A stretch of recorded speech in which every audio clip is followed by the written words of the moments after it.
Ray Minkowski standing in Hy-Vee in Sycamore, Illinois with Lisa Brandt, registered dietitian. And what's the LD? Licensed dietitian. So why are they not the same?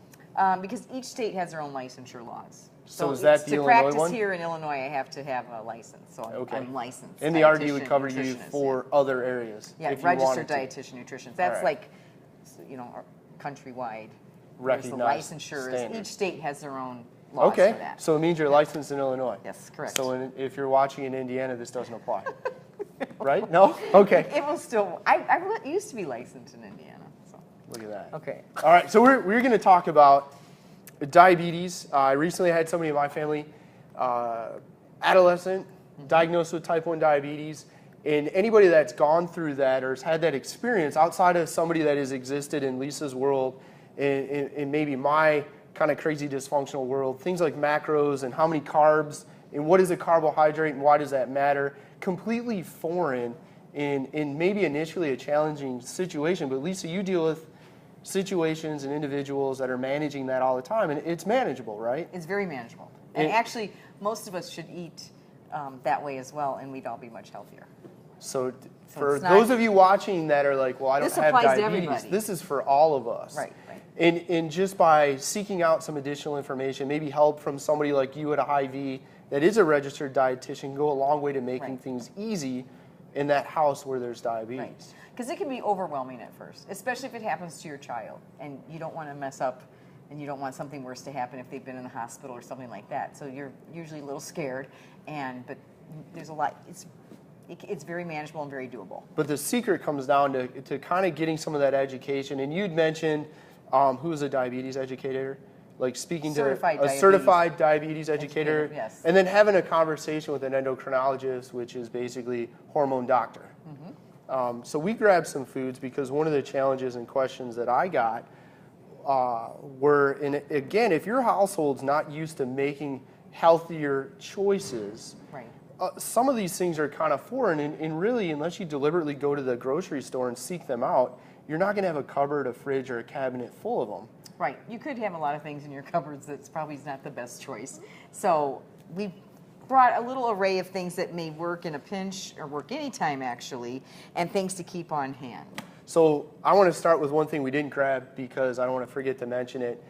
Mashed potatoes can have a dramatic increase or produce a dramatic increase in blood sugar. And it does often raise people's blood sugar quickly and high. It increases the demand for insulin, and if your body's not making it, that could create a situation. Right, and I've had customers who do have diabetes and say, oh, when I eat regular potatoes, it really goes up.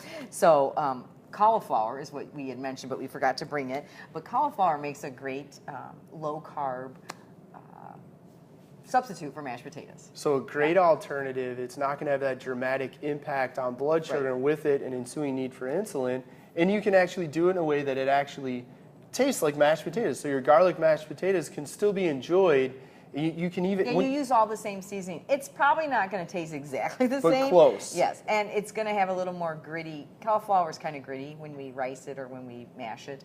So it does have a little bit of grittiness, but I think it's really good. And I've made cauliflower pizza crust before, and it's pretty easy to make. So it's a great alternative for people. And it's fun. And there's tons of recipes out there right now. It's real big. Okay, so that was a question I got. Where would you direct people? I know eatbycolor.com is a place for recipes, especially the ones Lisa and I make here, but what other websites would you tell somebody that's recently learned of diabetes in their household? Where would you send them? Okay. Well, if they do have a Hy-Vee in their area, there are certified diabetes. Not everybody's that lucky. No, I know.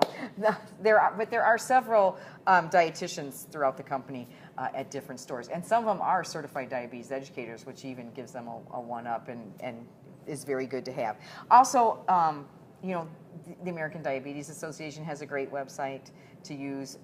Eating Well, I love Eating Well magazine, and I like eatingwell.com, so that's another place people can look. So there's lots of different... So Google might be a good resource. Yeah. And again, and you mentioned something else with cauliflower. You can also rice it, and we've done that recently.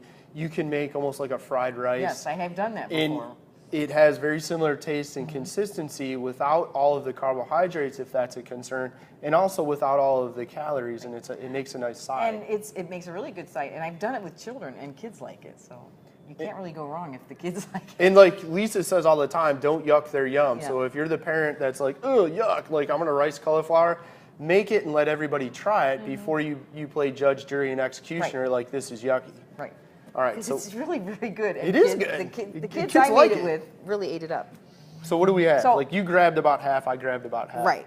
So we grab things that contain protein in it with some carbs, which I think you always want to combine those. Why? So that's because when you eat a carbohydrate with the protein, your blood sugar is going to go up. Your blood sugar goes up no matter what you eat. So it's going to go up, but because you have some protein there that takes longer to digest, it's going to come down a little more gradually and even out. If we eat just a bunch of carbs, it goes up, and then pretty soon we crash in about an hour, and we feel hungry again, and we kind of start over again eating the carbs So again. pair your carbs with protein. Correct. And then fiber and fat play a role in that too. Fiber and fat, fats take a long time to digest, so that helps. And fiber also takes a while to digest and also can help control blood glucose levels. So whenever I do a store tour with anybody, I always start with high fiber foods.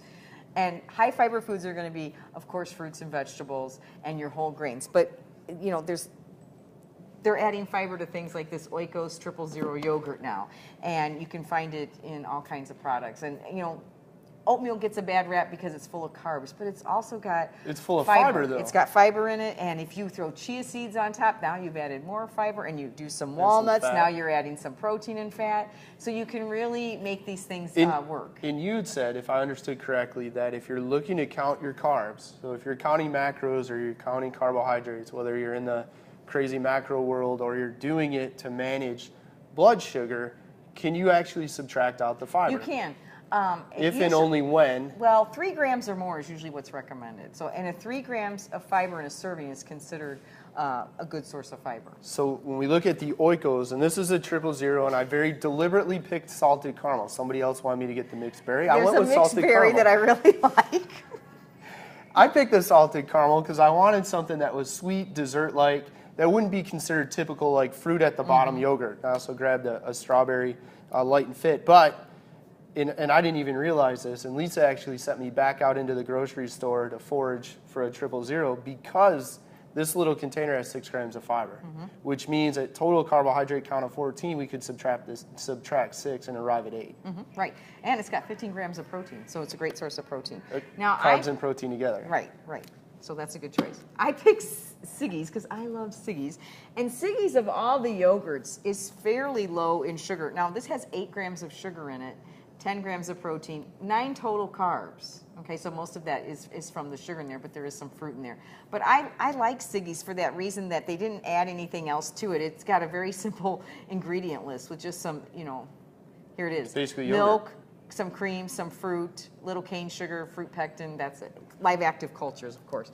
So I really like these. And if you had this, and what I would do to increase the fiber in something like a Siggi's to get it to the point of Oikos is to add a couple tablespoons of chia seeds or some ground flax to that. The other thing you can do, and I didn't bring any with, would be to combine this with a protein powder, especially like a milk protein, because it's going to digest very slow.